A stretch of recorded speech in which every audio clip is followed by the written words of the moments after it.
Hi, my name is Anouk and I'm a Customer Success Engineer at Deeploy.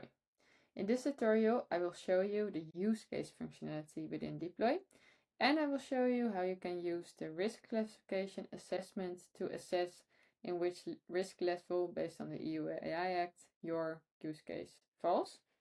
So let's get started. We press login, which brings us to the organization overview. And to use use cases, we have to go into a specific workspace. As you can see, this workspace is still empty, there are no deployments, and we start by creating a use case. And we can do that here on the left. So what are use cases actually? Use cases are a way to organize deployments, but also to track lifecycle progress of this combination of deployments. And it can also be used to provide evidence for specific controls based on a control framework. To know more about that one, please have a look at the next tutorial. Okay, so we want to add a new use case.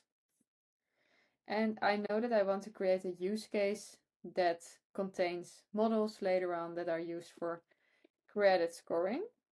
So I will give that same name to it. And for now, I will leave the risk classification unclassified because I want to use the risk classification assessment later on. So I save it. And as you can see, automatically my use case is in the lifecycle stage exploration. There are actually 4 lifecycle stages, and whenever you create a new use case, it falls within the first lifecycle stage. And whenever you are ready to move it to the next lifecycle, you can do that here. But to start with this use case, let's first assess this use case on its risks.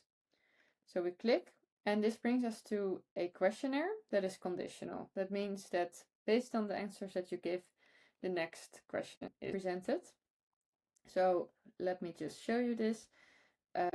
Does the application use biometric data? No, we don't do that. It is also not used within infrastructure or processes like these.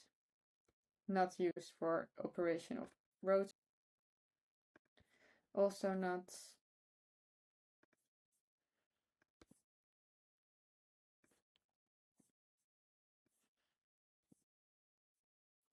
Alright, and now it asks, is the application used to assess the creditworthiness of individuals or to determine a credit score for individuals? And this is actually what we will use this use case for, so I click yes.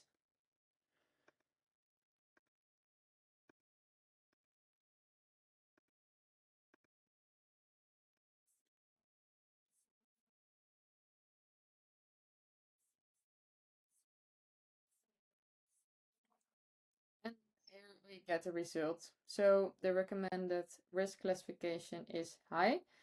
I actually agree with that because we will use this use case for credit scoring, and that is a high risk use case. So I apply the risk classification, and now it appears here in the use case.